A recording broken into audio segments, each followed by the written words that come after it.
Black Lives Matter. And last night I was lying in bed and I couldn't sleep. I couldn't turn my brain off. I was thinking about all these different issues and how I should be responding. And into my head popped this old prayer. Not the whole prayer, about 3 lines of it popped into my head, but that was enough to challenge me.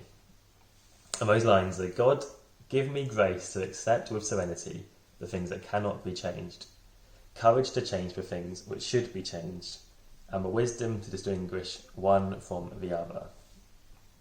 I was really struck by this line, courage to change the things which should be changed.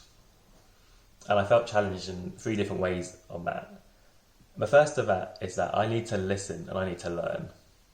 You see, you can probably tell from watching this video, I'm a white man and I was born into a middle class family.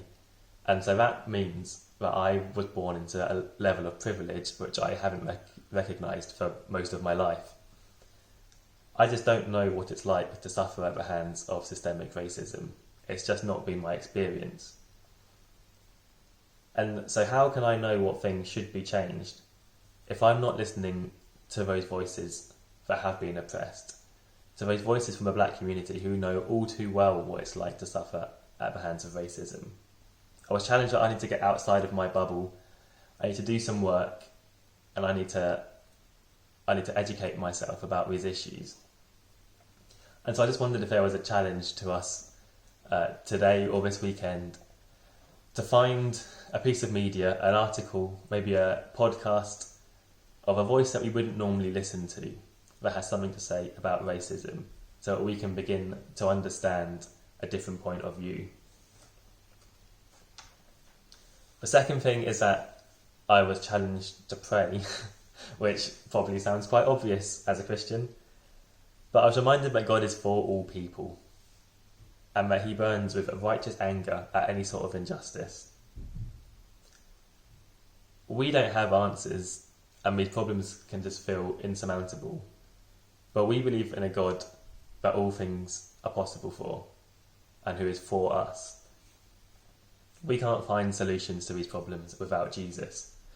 And so I'm praying that he changes me, that he shows me the blind spots in my life where inadvertently I'm propping up systems of injustice, be that racism, or be that where I'm buying my clothes from, or anything. I'm praying that God can show me what part I can play in creating a fairer world. And then thirdly, once we've listened to God and once we've listened to people, I believe we need to act. Micah 6 says God requires us to act justly, love mercy, and walk humbly. And so what does that look like in this situation? As I said, I think we can't have the answers to that until we have listened to God and listened to people. That could be we need to get involved politically. It could be financially supporting organisations that are acting justly. It could be we need to look at how we treat and how we love others. Or it could be, and this is ironic considering what I'm doing, it could be we need to speak less so that other voices are heard. Or we need to use our voice to magnify other voices. As one person, it does feel overwhelming, but we're not one person. We're God's people and we have a voice. We have the ability to share God's perfect love with the world. So let's do that.